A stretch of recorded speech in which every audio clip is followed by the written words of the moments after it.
Hello, everyone. Welcome to the very first episode of the Shape Up Fitness podcast. I'm your host, Dustin Jolie. I'm a father of two and a certified fitness trainer, and I also spent 5 years in the Canadian Armed Forces as a reserve infantry soldier. This is the very first podcast I've ever done, so I apologize if there's any lack of quality or anything like that, but it'll be a learning curve for me, so quality will only get better as it goes. Because this is my very first podcast, I am going to have my show notes on the screen in front of me so that I make sure I hit all the topics I want to hit.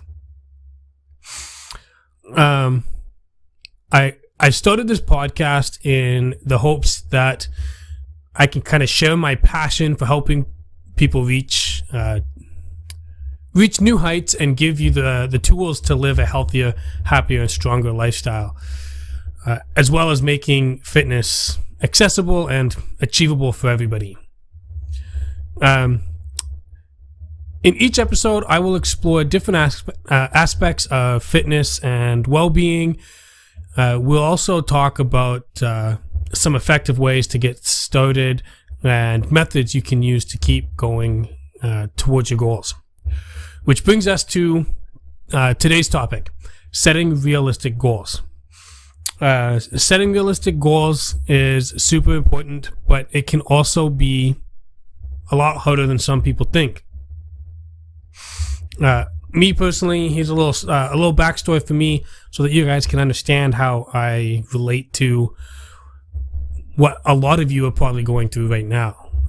After leaving the military, I really just wanted to relax. You know, it takes a lot out of you kind of being at your best. So, you know, taking a break from always being at your 100% and giving it your all the time, it gets really exhausting, and taking a break just sounded so nice. However, I will say this, after becoming a father to my first child, who's now 6, so this was quite some time ago, I started noticing that I was really starting to slow down, and I wasn't as strong. I couldn't run as far, and my asthma, I'm an asthmatic. When I was in the military, it was not a problem. In fact, before joining the military, I spent years training to prove that it wasn't a problem, and I had to take a special test just to prove to the military that my asthma wouldn't slow me down and that I'd be able to keep up with everybody. And that was a long process. It took me 3 years to get to that point, but eventually I did make it there. But after leaving and getting very comfortable, I guess you could say, I really started to slow down, and that world famous dad bod really started to show. I had a very small upper chest, my arms were small, but I was getting a bit of a bigger belly, you know. So I had to make changes, and I knew I had to make changes fast. When it came down to actually doing something, though, it was a completely different story. I wasn't able to really commit to doing a very solid routine. I kept trying new things, and I didn't want to admit to myself that what am I trying to say? I didn't want to admit to myself that these new things didn't work because I wasn't committing to them long term. I had no plan of action, and the only thing resembling a goal was to get fit. But what I really needed was to get smart and actually dedicate myself to a solid goal and stay committed to it. I got to turn it into a habit at this point. Otherwise, it's never going to work. And I know a lot of you are in that exact same situation right now, where you're having a hard time committing to one thing. You're trying all these fad diets it's hard to get yourself motivated to exercise and stay exercising several days a week. It's always easy to come up with excuses to not move on or to stay committed to the program. And that's what brings us to right now, this topic. So when it comes to setting goals, like I said, I knew I needed to get smart. And what I mean by getting smart is I needed to set smart goals. And I'm sure a lot of you have already heard this term. So I kind of want to break it down for you. Again, I'm going to be referring to my show notes just so that I stay on topic as best as I can. So if it looks like I'm not looking at the camera, it's because I am actually looking at the show notes right in front of me.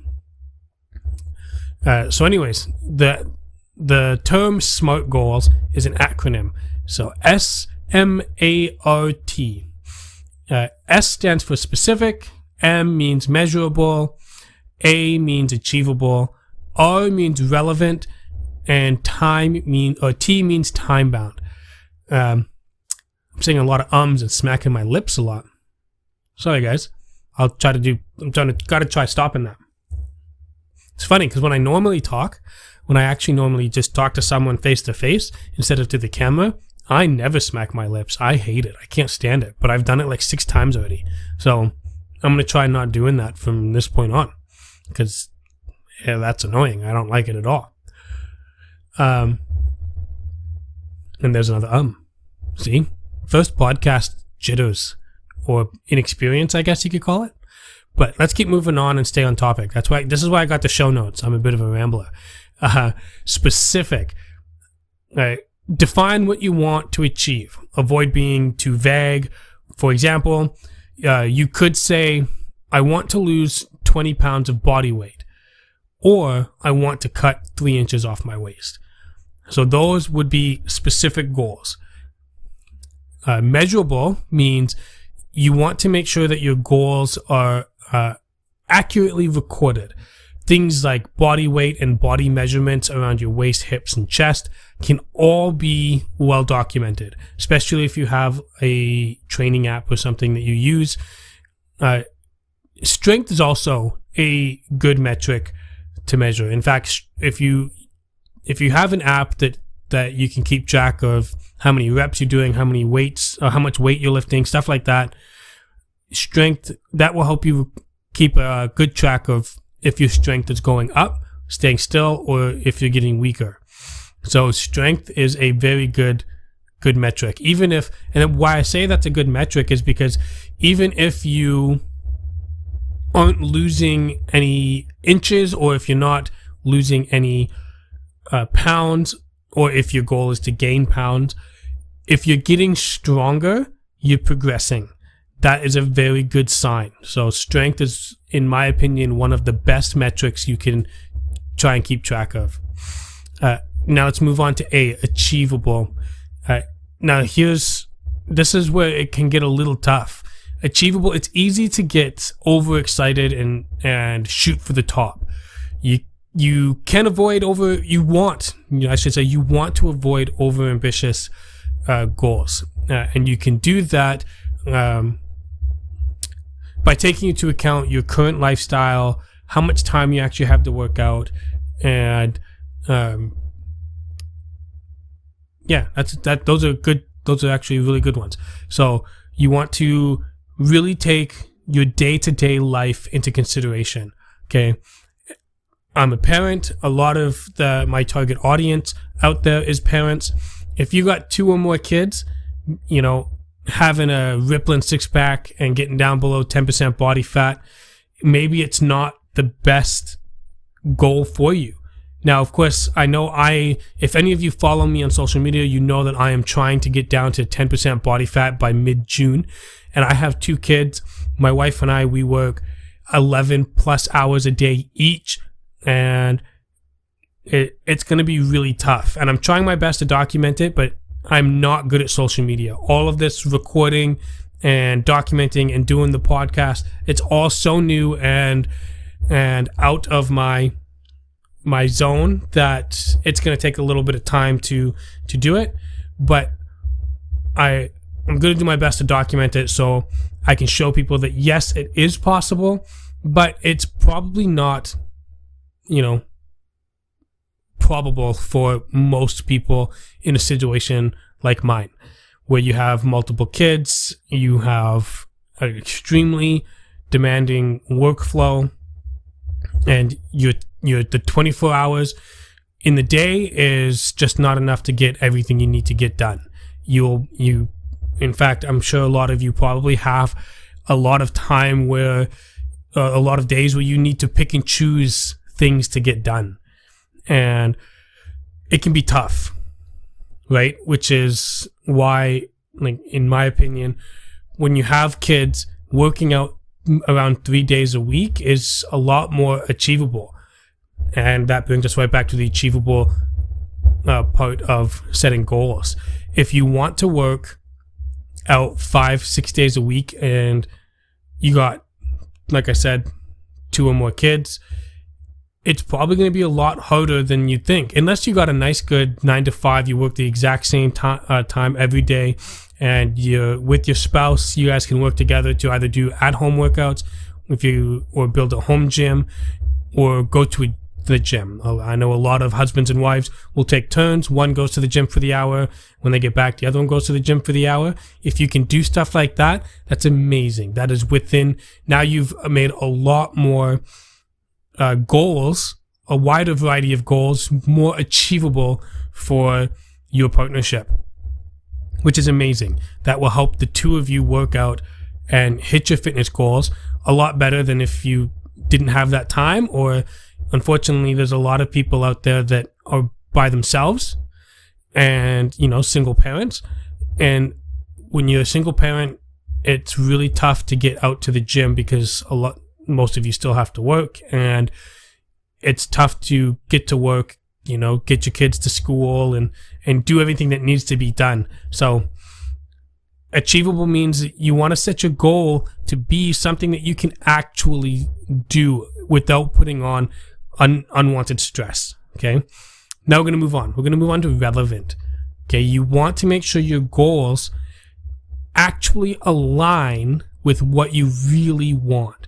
Okay. And you want to avoid, like I said already, stress. Okay. And if your goal is to avoid stress and live a balanced lifestyle,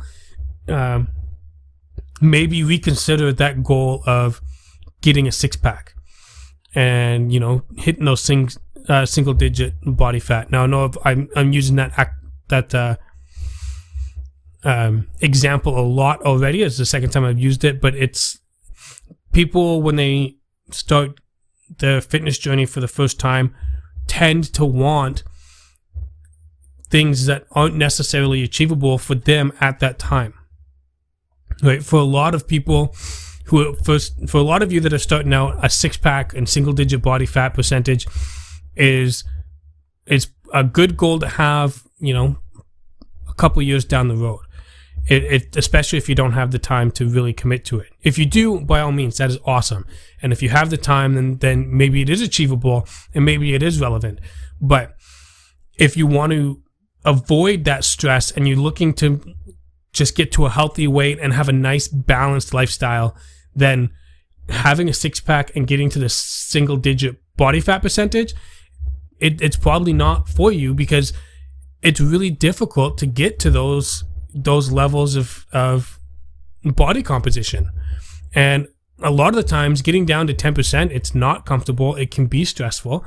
So if that's not what you really want out of life, then let's try and make something that's a little bit more relevant to what you actually want. Okay. And then after you get that goal, make your goal a little bit more relevant and achievable to what you want. And after you get that goal, maybe now with the experience and you've got yourself set up, then go to that more ambitious goal of trying to get a 6-pack. I myself, I've never been down to 10% body fat in my life. I don't think. When I was in the military, I was probably pretty damn close, but never. I don't think I've ever been too terribly close to the single digits of body fat percentage, because it takes a lot. It takes a lot of commitment, and you need to have a good solid grasp of delayed gratification. Anyways, let's move on to T, time bound. When setting your goals, try to set a time frame, a realistic time frame. If it's not realistic and you really crunch in the time, you risk becoming extremely stressed out about it, and you risk getting really stressed out about it, and a lot of us might have a hard time keeping that ambition and motivation and delayed gratification in check, and we need those things to kind of keep us pushing forward. Okay, so set yourself a very realistic time frame. Like if you want to lose 20 pounds of body weight, when you set the time frame, try and set it as realistic as possible, which would be, let's say, if you're just starting out, 20 pounds in 4 weeks. If you're just starting out, is a pretty good time frame. And if you're more experienced, this may sound a little contradictory, but if you're more experienced in exercising and you've done it for a really long time, losing 20 pounds in 4 weeks might actually be harder, because your body's already going to be adjusted to the workout and fitness lifestyle, that losing more than 1 to 1.5 pounds per week is actually going to be a really hard thing to do. It's losing a pound a week is a very good goal to have.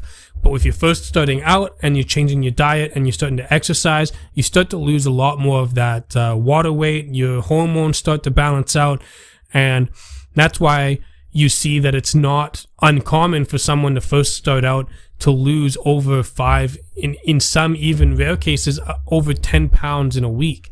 And it's not body fat that they're losing, it's actually their body readjusting to how it should be performing. So that is something to keep in mind. But keep it time bound and realistic. So if you want to lose 20 pounds, say 1.5 pounds a week. So that would say about 15 weeks. 15 weeks? Okay, let's go with that. You're going to go 15 weeks to lose 20 pounds. If you stay consistent with your diet, you keep a nice, good calorie deficit.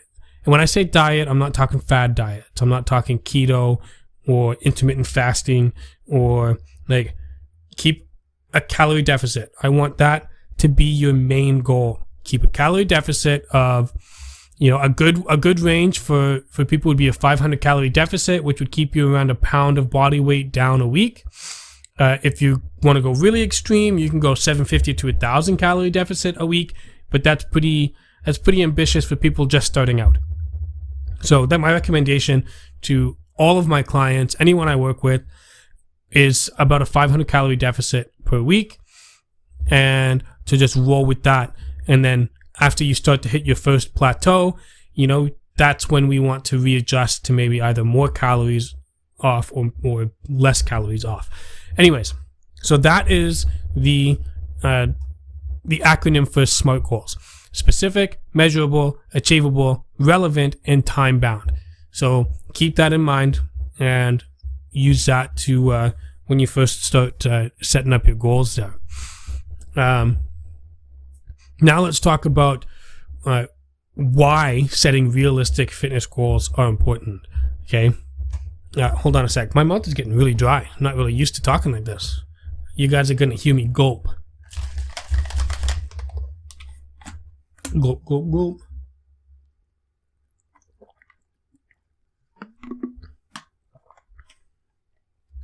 I'm trying to make these YouTube videos and this podcast without doing cuts. I want it to be as personable as possible.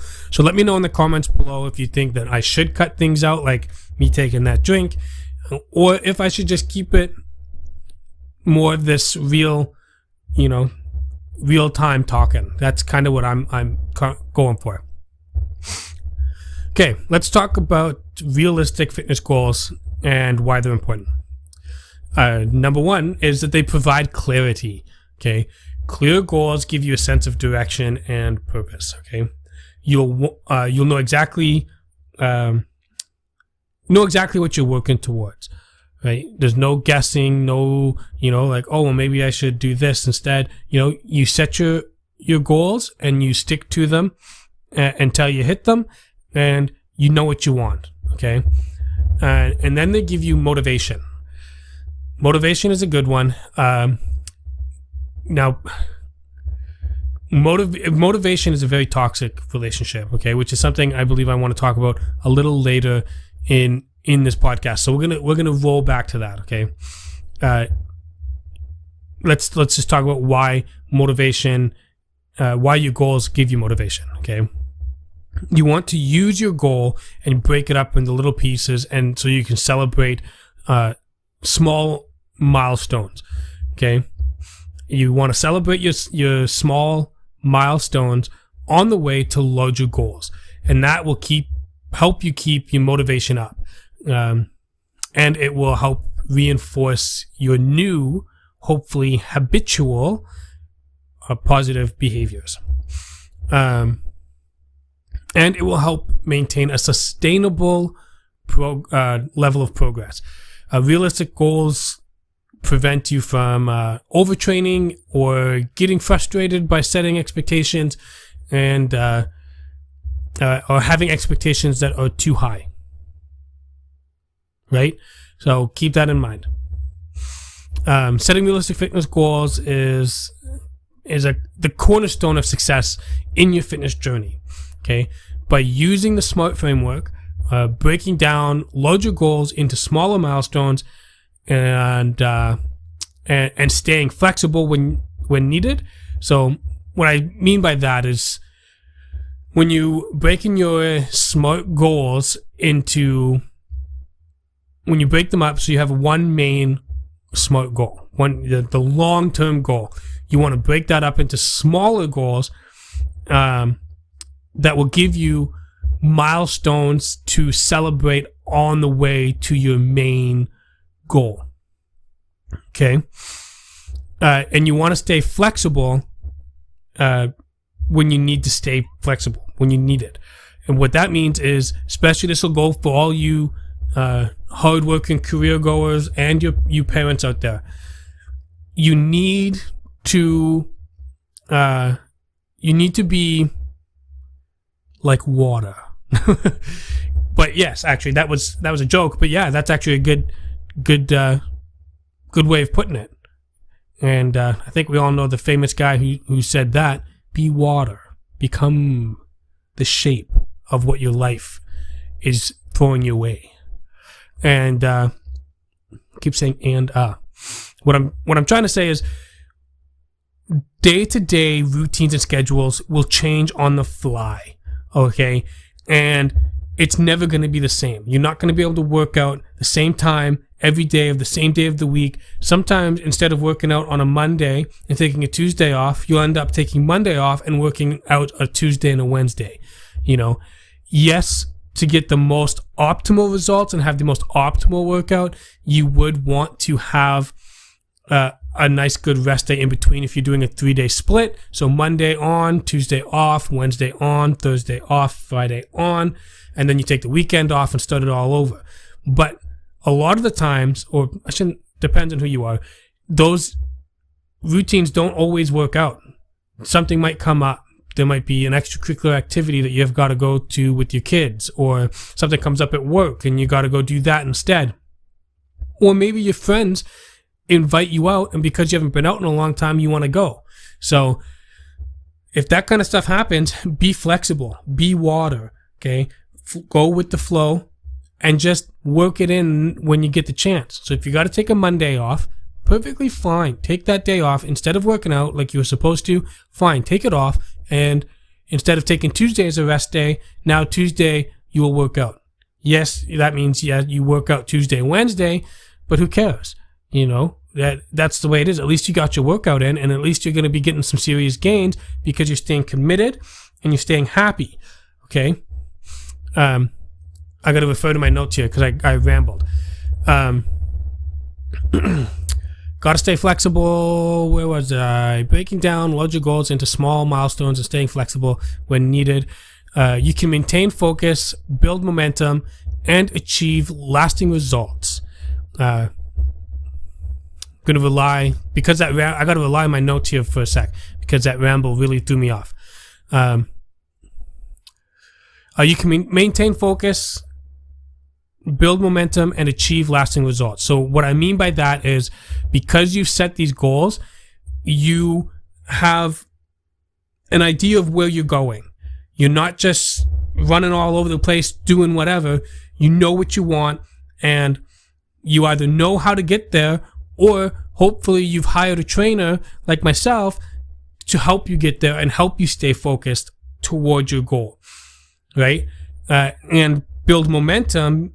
What I mean by that is you will continue to see progress. All this happens because you set a goal, right? Just because if you get thrown off by a day, you have a bad day, or you're not feeling it, you miss a workout, or you didn't stick to your diet for the day, that's all fine, because you have a goal and you want to go for it.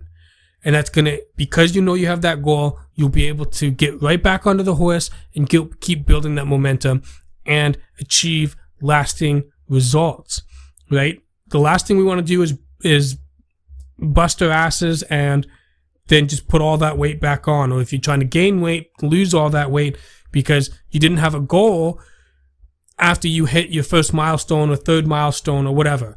You want to keep going. And even after you hit that goal, you want to make a new goal to work towards. Even if that new goal is something simple, like you want to maintain your body weight and muscle mass and body fat percentage.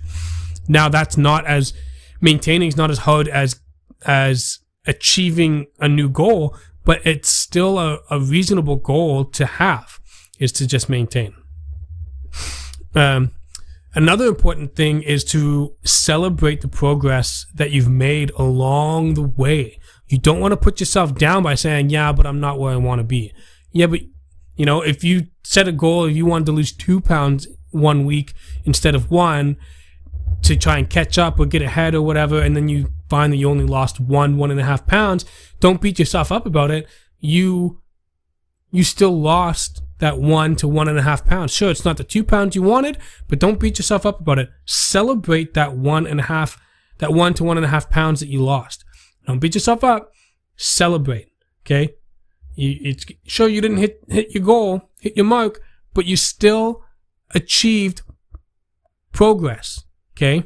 If there's one thing better than perfection, it's progress. In fact, the only thing better than perfection is progress. So celebrate the progress along the way to your bigger journey, and be ready to adjust your targets and as you go, because as you progress, your targets, like your workout targets or strength targets or dietary targets, they will adjust with you. So you're going to have a bit of a change of plans along the way, which is perfectly fine. As you evolve, your plan will evolve. Now, if you're going solo at it, perfectly fine. If you need a little bit of help, make sure you just leave it in the comments below. You can find my brand page on Facebook, Obsidian Fitness on Facebook, and you can, chat there. I am going to be making a Facebook group for my clients, anyone who trains with me, and after the program, to make sure that they get, I guess you could call it aftercare, and to get a long-lasting value, I want to have a private invite-only Facebook group for those clients for long-term. If you end up being part of that, you can always go on there. Myself or any other member of that group will be more than willing to help you readjust your plan and help you evolve it so you keep making progress towards your goals. Okay. See what's really funny? I'm just going to take a bit of a break here from the topic. Don't worry, I got my show notes, so I'll get right back to where I was in a second. Because I'm doing this episode of the podcast, and most of these episodes I'll be doing solo, so I'll be talking to you, the audience, instead of having someone. I will hopefully be bringing on guests, whether that's friends or family, other people for me to talk to, and you guys can engage with us in that, that one-on-one conversation that I'm having with a guest on the podcast. But because I don't have that right now, I'm doing all the talking. Excuse me. And it's making my mouth way drier than I ever thought it would. A lot of my jobs, even in the military, I ended up doing a lot of training. And this reminds me of that, because when I train, I do a lot of talking.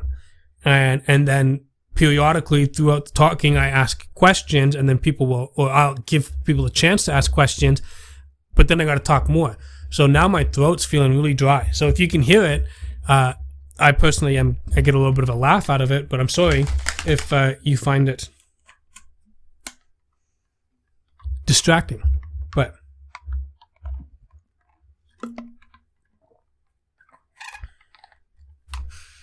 and it's so funny. I'm glad I'm actually doing the podcast this way, because before I've actually been procrastinating it. I think, yes, I had lots to do to get everything set up, but I've been procrastinating it a lot just because I think I've been nervous, I don't know what I want to do. I wanted to be perfect. I wanted to seem super professional, but now I've finally talked myself into just being myself and just talking to you, right? It doesn't need to be perfect. I want you guys to see me as who I am, right? I don't want you to think I'm some robot or someone who's just trying to sell you whatever I have to offer or anything like that. I want it to be real, right? So I'm glad that, as for the first podcast that I'm doing, I find that it's working out. I think it's working out really, really good. At least I think. I haven't watched the video yet, obviously, but anyways, I digress. We're going to keep on. Let me take a glance over at my show notes. The key is to make your goals challenging yet attainable. So, excuse me, man. Lost my air there for a second. Okay, so the key is to make the goal challenging yet attainable. What does that mean? It means that you don't want to give yourself a goal that's so ambitious that the stress of trying to achieve it drains you completely. You do not want that. You want to make sure that you can actually hit the goal, but it should be challenging.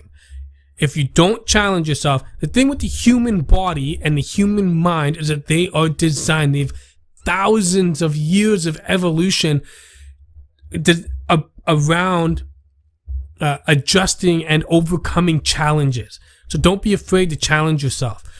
Take my current goal, for example, is to get to 10% body fat. Now I know that goes against everything I've just said about not trying to get to a six-pack in single digits, but I want to show people that it's possible, and it's something I've never achieved before. And I do believe that it is achievable for someone with my experience and knowledge to get down to that point by mid-June. And right now it is the beginning of February, and I'm at 24% body fat or something like that. Actually, I did my check-in today, and I haven't even posted it on social media, but I will. So if you follow me on social media, or especially on Instagram, under the highlights, it'll say Journey to 10%. You guys can go look at that if you want to stay up to date with how I'm trying to do things. I'm really bad at social media. Anyways, you want it to be challenging yet attainable. So don't give yourself these outrageously difficult, unattainable goals, but give yourself something that you're going to be like, man, if I don't stick to the program, I'm not going to make it.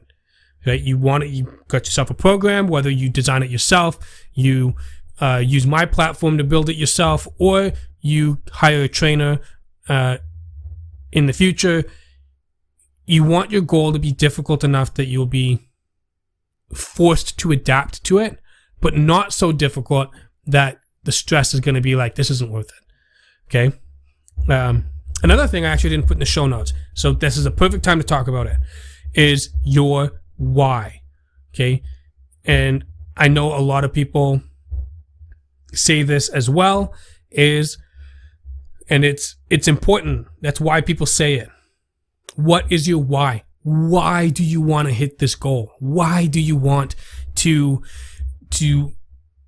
jump into a healthier, more fit lifestyle?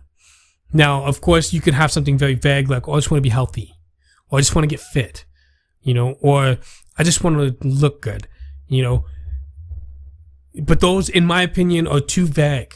You need to have something that gives you real ambition, and if you write, I want something that you can write down, and when you're not motivated, you can think of that why, and combined with your goal, you think of those together, and not instantly, but you know what I mean? You'll put those together, you'll look at them, and it'll give you the ambition back, and you'll be like, yes, that's why I'm doing this. I want to do it, and for example, here is why I'm putting so much effort into my health and fitness.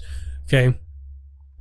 My daughter used to be scared of, she used to be scared of things that might be hiding in the dark.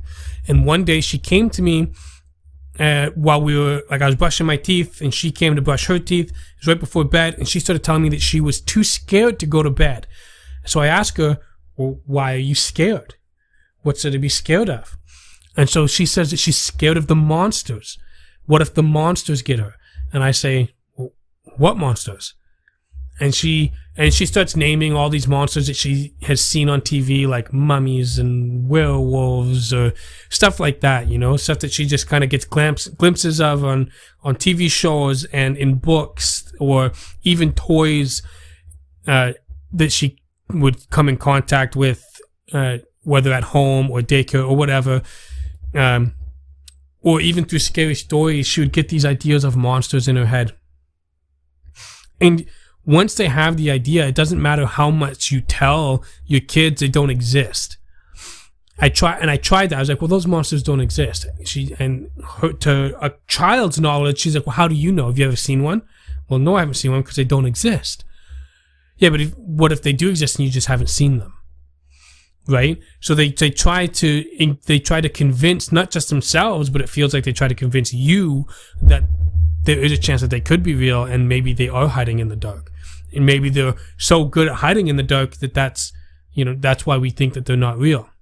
So instead of that, now this was about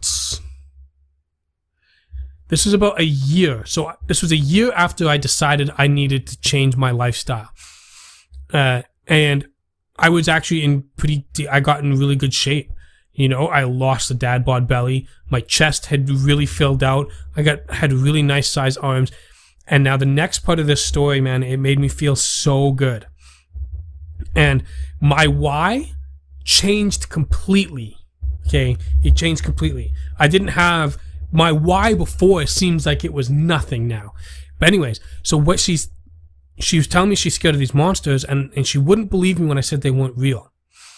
And so I looked at her and I was like, do you know what the scariest monster of all is? She asks, what? And I said, me. I'm the scariest monster of all. And I'm on your side. So if a monster wants to get to you, they gotta go through me first. And I promise they will never get to you. They'll never get past me to get to you. And when I said that, no word of a lie. She stepped down from her little stool, looked me up and down, and she believed every word I said. She believed me, and she gave me a big hug. She said, "Thank you, Daddy." And it made me feel so good to have gone from this person with this tiny upper body, tiny little arms with a big belly that could barely run, to being able to look my daughter in the eyes and say, I'm the scary, no monster can get past me. I'm the scariest monster, and I'm on your side. And to have her believe me, take one look at me and believe me, that felt so good. And after that, my why changed completely. And so right now, my whole reason for all this health and fitness and staying healthy is for my kids. Not just so I can be here for as long as possible to experience life with them for as long as possible and provide for them for as long as possible, but to be able to tell them, I'm the strongest monster, I'm the scariest monster, and I'm on your side, and to have them believe me, that's my why. Okay, and that's why I'm going to keep pushing to be stronger and faster, and I'm just going to keep going. Because even when they're grown up, when they're full grown adults in their prime, when I say something like that, I want them to believe me. So, anyways, I digress. Let's move on. I was getting really, really into that. So that's what I want to talk about. Your why. Make it. That was such a good example. Oh my goodness. That passion I had for that why in that story, that's what I want for you guys. Try your darndest to find it. Okay? And in a situation where, like I said, where my why completely changed, like, that's okay. If you find another reason, an even better reason to better yourself and hit your fitness goals, that's a win-win-win. Nothing is better than that. Anyways, that's the why. Let's keep going. We just talked about making sure it's challenging yet attainable. So the next is to stay consistent in your effort to reach your goals. Consistency is key. Missing one workout won't prevent you from getting your goal. But hitting one really good workout also won't make sure you hit your goal. You have to hit really good workouts, stay consistent, and do that consistently to actually hit your goal. Okay, it can't be something you do when you have a chance. It's got to be something that you actually go out and try and do. Go do it. Right? And that's where the goal and the why come into play. Okay? And that's why I'm doing a whole episode just on setting the goal, because it's so important. At least I think so. Anyways, so you want to stay consistent to reach your goals. Consistency is key. You do this and you will see consistent progress, which builds confidence over time.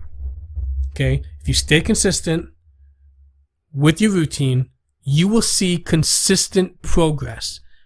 And after you see that consistent progress, whether you see it in the mirror, whether you see it on the scale, whether you see it in your body measurements or your strength, you will see that progress if you stay consistent, and it will make you proud. It'll give you something to boast about and it'll build your confidence. You'll be happier with yourself by setting a difficult challenge, a difficult goal, and staying consistent whether you're motivated or not. And seeing that consistent progress will just make you so proud of yourself. Okay? And you have to be able to give yourself the permission to be proud of yourself, even with those small milestones that I've been saying you need to celebrate. Celebrate those small milestones. Stay consistent. And you'll see not just progress in your body, but in your mind too. Okay?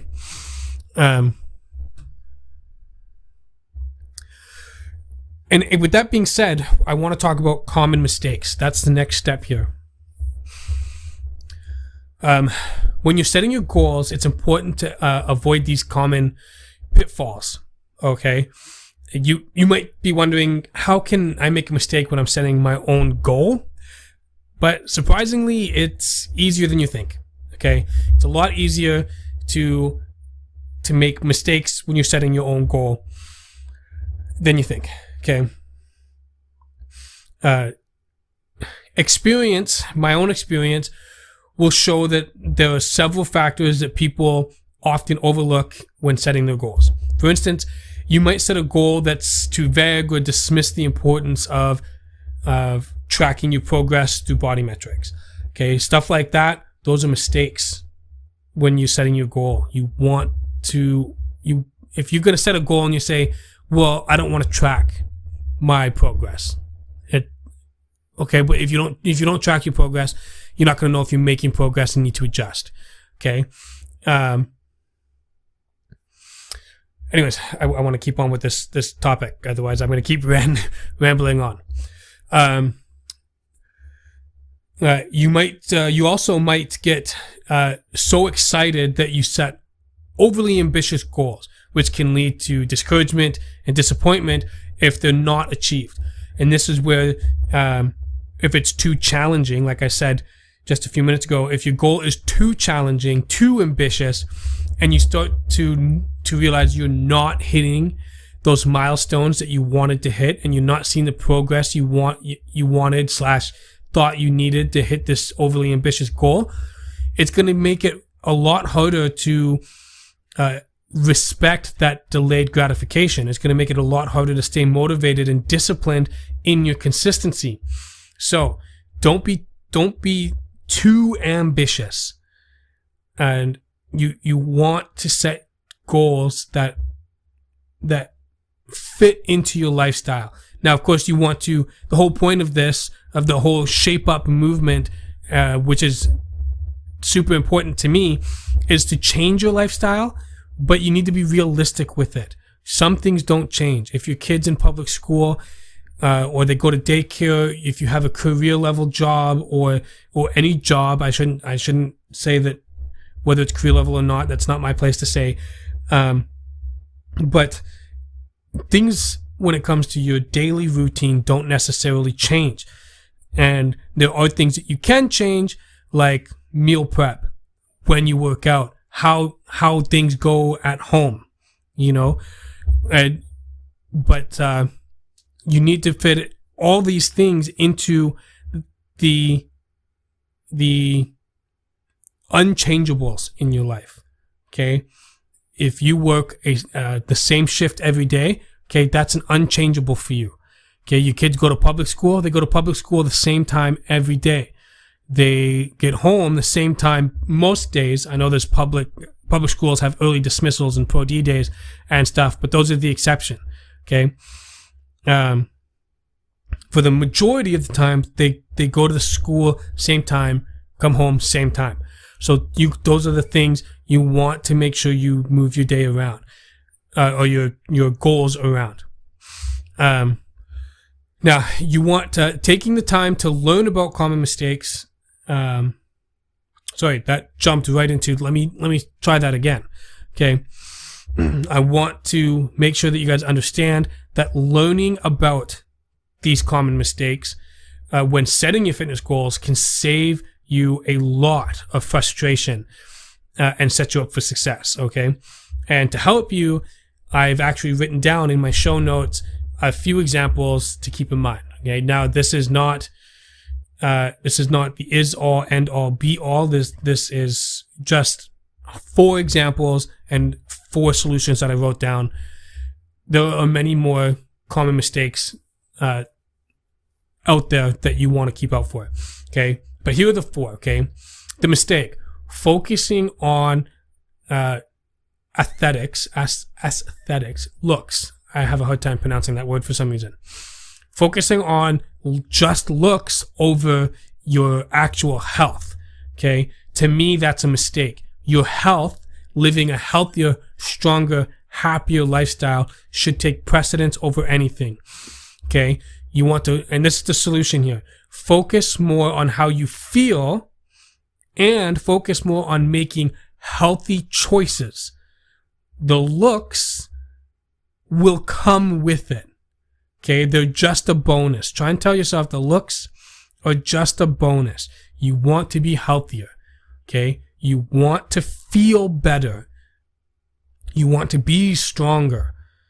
Okay, the looks, which is, don't get me wrong, if you're in a good, healthy position already, and you want to set a fitness goal that is just for looks, by all means, do it.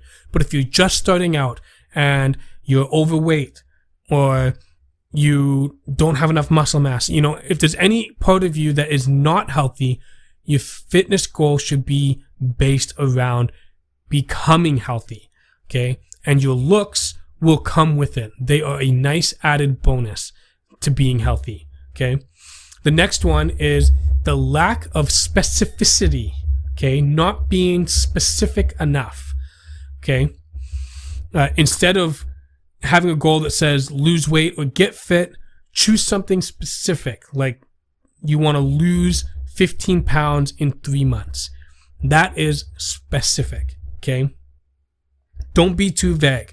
If your goal is, I just want to be fit, well, you need to be more specific. You need to force yourself to dial in on something, okay? Dial in on how much weight you want to either lose or how much weight you want to gain.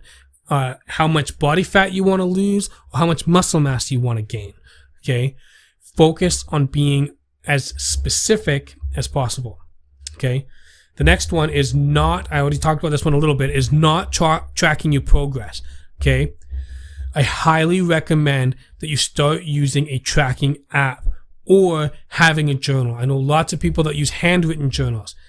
But you want to do this so that you can adjust your programming as you advance, okay? And especially for when you're just starting out, because that's the whole point of this first season of the podcast. When you're just starting out, okay, you want to know if you need to go down in calories or adjust your workout. Are you overtraining, undertraining, overeating, undereating? You want to figure this stuff out, okay? And you do that by tracking your body weight, your body measurements, your strength. And I've already said all that. I've already said all this in the podcast. I know it's becoming repetitive, but you got to track. And I know tracking can be stressful. For example, with my programs, when I set up a program, for the first week of my programs, I want my clients to just focus on tracking, not even changing their eating habits. I don't care for the first week. I don't care what you eat for the first week. I want you to start tracking your food. Don't change anything you eat, especially if you're training with me. If I'm your trainer and if you are just starting out in your first week and I tell you to start tracking and don't change what you eat, I'm begging you, don't change anything you eat. I need/want to see where you are at and where we need to adjust things, okay? I want to see, and it's good for you as well, for you to see how far off you might actually be from what your caloric intake might be. Because most people, they don't understand how calorie dense a lot of the foods you get these days are. They're outrageously calorie dense. In fact, I've had a few friends come and talk to me about their health and fitness goals in the last few months. And every single one of them is surprised. They're surprised at how many calories are in the foods that they eat on a regular basis. To the point where they're like, well, that's not true. That can't be true.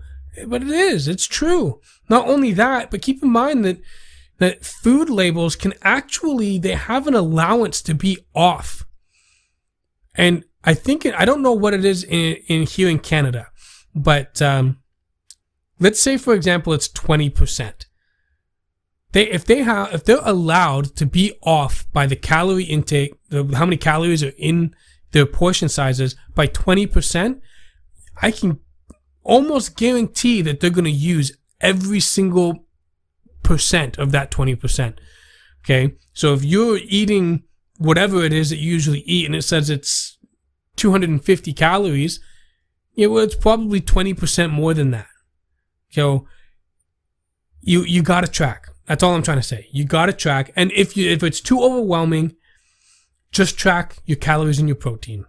Okay? You track your calories, you track your protein, everything else will fall into a relatively decent balance and you'll see the progress that you want to see.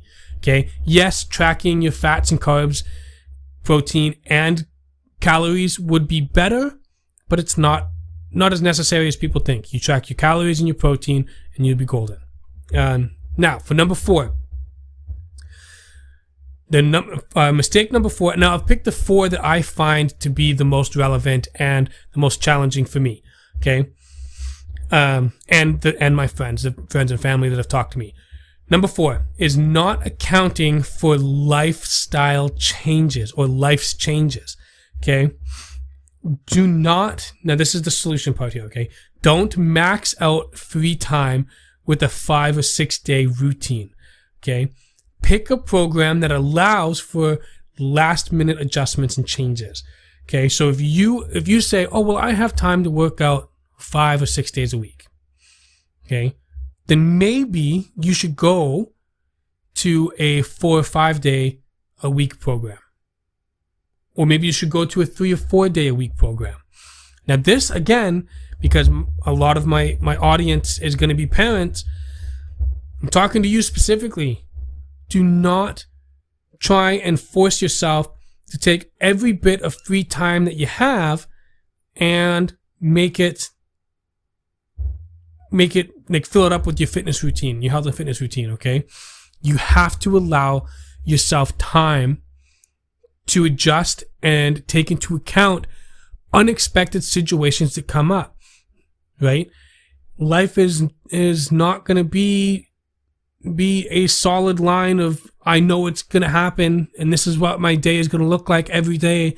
You know, things happen that will throw off your plans, and it happens often. So do not overwhelm your free time by trying to do too many days a week. Or if you break it down to the daily, don't overwhelm your entire day with, you know, if you have free time. Now, I know I speak from experience. I actually did the math the other day.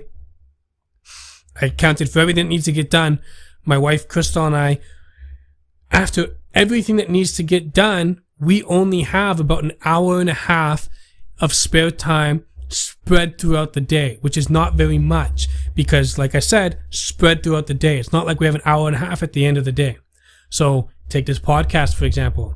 If I want to do this podcast, I have to take this time away from something else, which is because everything else is a mandatory. It has to get done because we have kids. We have to feed them. We have to get them into bed. We have to take them to school and daycare. And I say that we have to do that because of with the economy here in Canada, my wife and I both have to work. So yes, we have to. And unfortunately, with the situations, we both have to work the hours that we currently work. But if you have, you're not going to have very much free time in the day, especially if you're parents. So don't take all that free time and then shove a workout routine in to take up all of that free time. Okay, if you only have an hour and a half of free time in a day, maybe try doing a 30-minute workout or a 45-minute workout. Okay, is it ideal? Maybe not, but it's a lot better than nothing, and you can see amazing progress. You can see amazing progress with a 15-minute to a 45-minute workout. You see amazing progress as long as you stay consistent. Okay, but anyways, those are the 4 common mistakes that people make when setting their goals. Okay, so keep those into account. Now, after all of that, I want to give you some tips for success. Okay, now of course I have those written in the show notes, so if I'm not looking at the camera, it's because I'm checking the show notes. Okay, so first one is start small. When you first start, when first starting your journey, it's important to start small and get used to your process. Okay, few people. Now, I'm not saying that this goes to everybody. I'm saying few people. There's very few people that can jump into a brand new routine and give it 100% right away. Okay, and stay consistent. Some people may be able to stick 100% by jumping in right away and making these changes instantly. But a lot of people who can do that end up falling off the horse and not being consistent with it for a long period of time. And the people that can do that are far and few between, and most of them don't have kids. Anyways, you want to work on building 1 or 2 new habits at a time. So in the first week with my clients, like I said, the 2 habits I want to work on is getting them in the routine of doing their exercises, or whatever it is, whether it's a 3-day, 4-day, 5-day, or 6-day routine, because that's usually how I kind of do my workouts. I try not to give my clients any less than 3 days, and I will give them 4-day, 5-day, and on the odd occasion, this is very specific to the client, but on the odd occasion, I'll give them a 6-day, and the 7th day will be like an active recovery day or something. And then the second routine or new habit would be tracking what their diet, what they're eating. Okay, so that would be starting small. Okay, don't jump into it. Try to change your whole lifestyle, because and here's a little tidbit for everybody. Okay, this is what happens with me when I try and jump back into a health and fitness goal.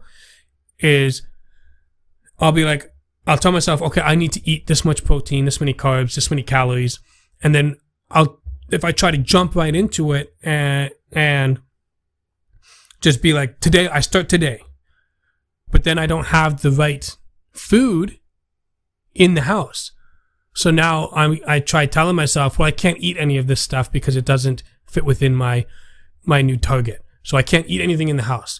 So then time goes by because I got other things to do in the day, and now I haven't eaten anything, and now I'm getting hangry, and now I go to the store because I'm like, I have to go grocery shop. But now when you shop hungry, you no longer want to get the stuff that you need to get, right? Because you're shopping hungry, and now you got these, at least this goes for me, I got like hard cravings. Okay, cravings hit me hard when I'm hungry, and I never crave anything good. I'll tell you that. I don't crave anything good hardly ever. So you want to take, and this leads me into the next step for success. Okay, this is number 2. You want to take time to get yourself organized. Okay, so don't just be like telling yourself, okay, I start today. And I know a lot of people say like, oh, like telling yourself to start on a Monday is a waste of time because you're not actually going to do it. You just come in with excuses. But I would say when it comes to getting organized on what you eat, give yourself a few days. Give yourself some time to get yourself into that routine. Figure out what it is you need to eat, right? Figure out how you can get into your workouts, fit your workouts into your schedule, because you all already have daily routines and schedules, and the most of you don't even have exercise built into those.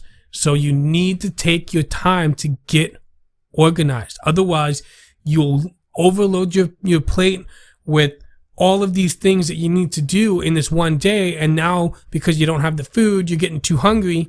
Okay, so get yourself organized. And if you use a calendar like Google Calendar or Outlook or a daily planner app, whatever it is, organize your days and weeks. Okay, I use my Google Calendar. Okay, and I put down everything that needs to be done in that day so I can see what where the free time is, right? I have all of my clients booked in there for both my businesses, my contracting business and my fitness business. I have them all in there. I can see where I need to go do a delivery, and I can see where I need to do this or that, right? So I have all of that in my Google Calendar, and I even have things set for reoccurring things that don't change, like when the kids are at school or when I need to be, like I've got a client that I go to at the same time every day. So I go to that. That is automatically in my calendar. So take the time to get yourself organized, figure out what you need to eat, do the grocery shop. Do not beat yourself up about not hitting your macros and your calories when you're first starting out, because you gotta get a game plan started. Okay, get organized.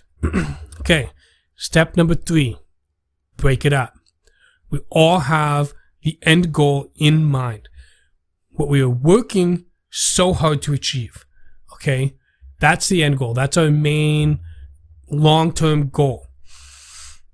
But it can feel like it's a lifetime away because these take time, especially when it comes to losing weight. That it takes time.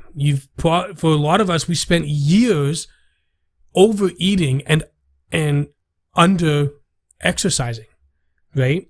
Which means that we've got you're trying to get rid of years worth of that kind of overeating and under exercising in a much shorter period of time.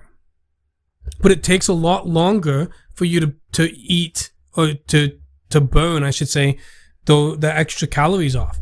Okay, it's a way easier to eat a 1,500 calorie fast food meal than it is to burn 1,500 calories. And I know that may sound a lot, 1,500 calories, but when you do this, if you're watching this, look up how much a Wendy's or a McDonald's Big Mac meal or a Baconator meal actually is. I have to sneeze. Hold on a sec.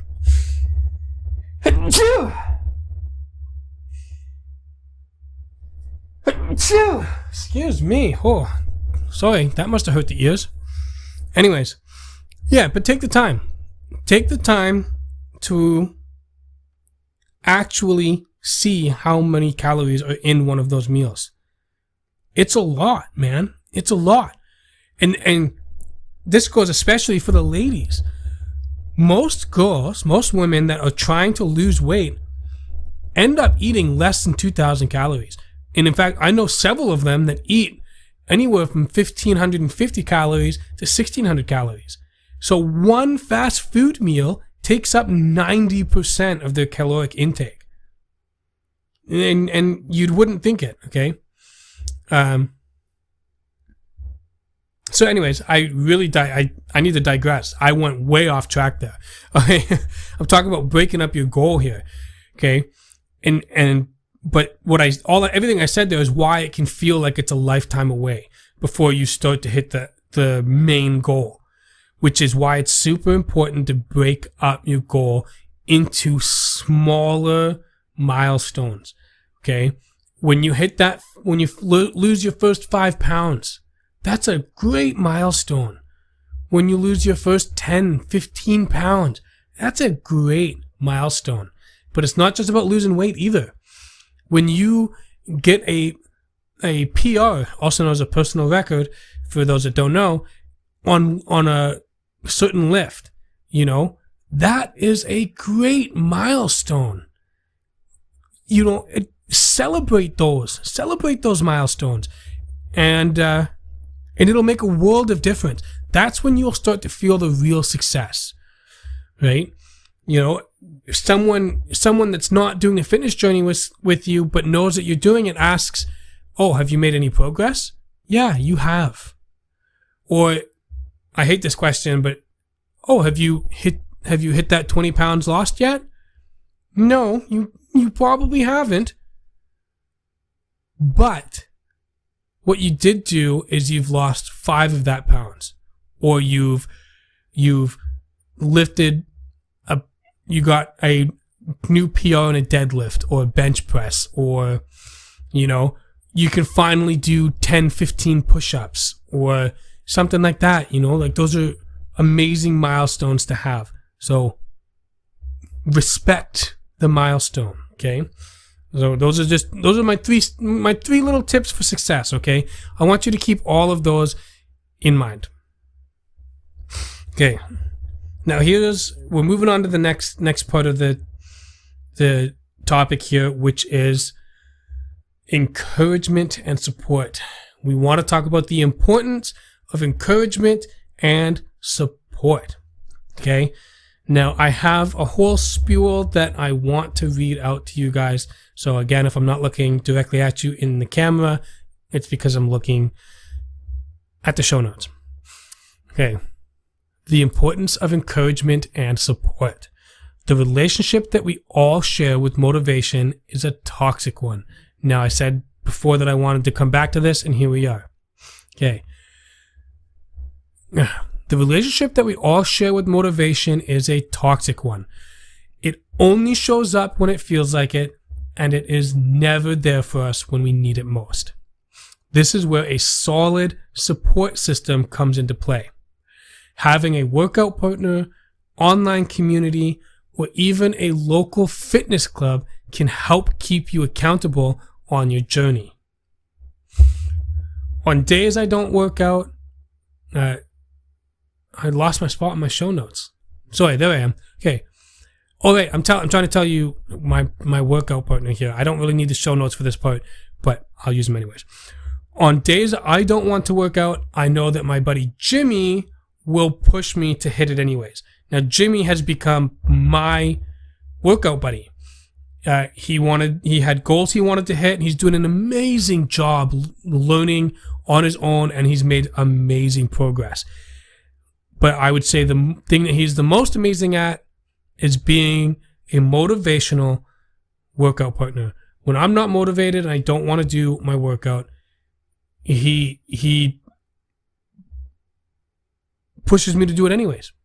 Don't know how else to say it. The days he comes here to work out, I get it done every time. Okay? This can be hard to find though, okay? This can be hard to find for a lot of us. Since some partners may end up justifying. Let's use that, okay? That's the word I used in my show notes, okay? Sometimes you might end up with a partner or support system that ends up justifying our unmotivated antics, okay? This is such an important part of the journey. It can make it or it can break it, okay? That's why I am currently working on a private Facebook group, which is what I've already shared with you guys. So it's going to be a private Facebook group for all my clients so that they can get ongoing aftercare, but it will be invite only. I might make a public one too, but I'm not sure. I'm just going to start with the private one for now. And of course, it will take time to build the following of that, the community, but that's okay. The hope is that if I build this group of like-minded people, it will provide everyone, followers or my future and past clients, a support system that they will always have access to. And it's going to be an ongoing thing. The only way to get into it though will be if you were my client at some point. If you were at some point a client of mine, or anyone that ends up being on a future a team that I may build in the future, will have access to this group, and you'll have access to it ongoing forever. And I'm doing that. I'm specifically building this community because having your support system is so important. And it's actually, this is one of the only reasons I like fitness classes. I'm not a fan of fitness classes, but the thing I love about them is the sense of community that people get. And for a lot of people, most people that I talk to that are struggling, it is the lack of support and the lack of community that they're missing. So that's where I love fitness classes. Now, I would love to start a fitness club of my own, which I may try and turn my whole brand into a fitness club in the future. But right now, I'm not focusing on that. I want to build an awesome podcast and YouTube channel that will hopefully support all of you. Excuse me. Okay, we're going to be closing it up here in a sec, okay? This is going to be the end of the podcast. It's gone a little longer than I thought it would. So let's talk about what we learned about realistic fitness goals, okay? We learned that we want to set SMART goals. We want to celebrate milestones. We want to be honest with ourselves. We want to get organized. We want to track our progress. We want to stay consistent, and we want to find a good support system. Okay, you follow these steps and use these tips when starting your journey and setting your goals. Be smart with your goals, make them specific, and break your goals down into milestones to celebrate along the way. You do all these things and you have set yourself up for success. Okay, so that's pretty much this whole long episode concluded right there. Okay, I'll do it one more time. Set smart goals, celebrate milestones, be honest with yourself, get organized, track your progress, stay consistent, and find a support system. You do all of these things and you have gotten yourself an amazing start, and you have set yourself up for success.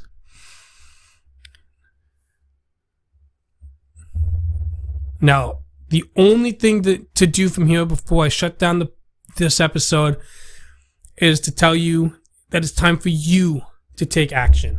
Okay? It is time for you to take that next step. Okay? Because now that we have talked about setting goals, it's time to start making them. Okay?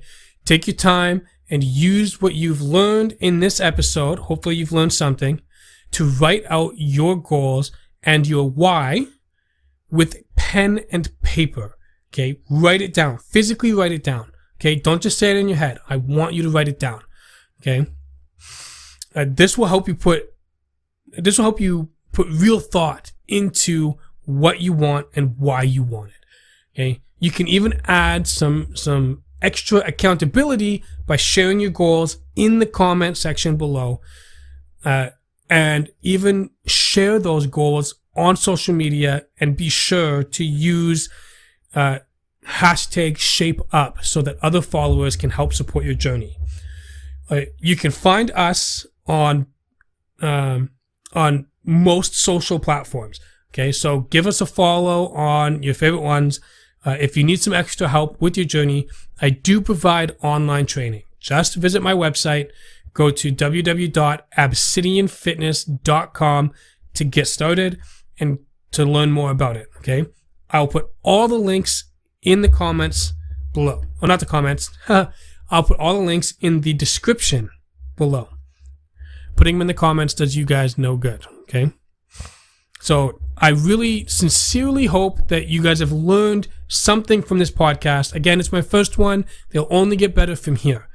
So if you did learn anything and you like this video, give it a big old thumbs up and leave a comment whether you have some advice, any topics you would like me to touch on. If you have any fitness questions, I'd love to answer them on a podcast. And because of the topic of this episode, if you set your fitness goals, increase your accountability by leaving it in the comments below.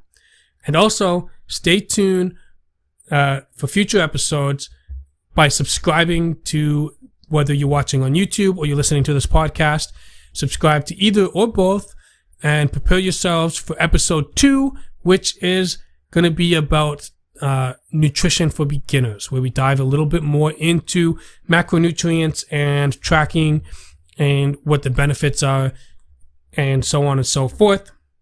So prepare yourselves for episode 2, and thank you very much for tuning in to the very first episode of the Shape Up Fitness podcast. Again, I'm your host, Dustin Jolie, and I hope that all of you will be seeing a lot more of me. Enjoy the rest of your night, guys, and I'll see you next time.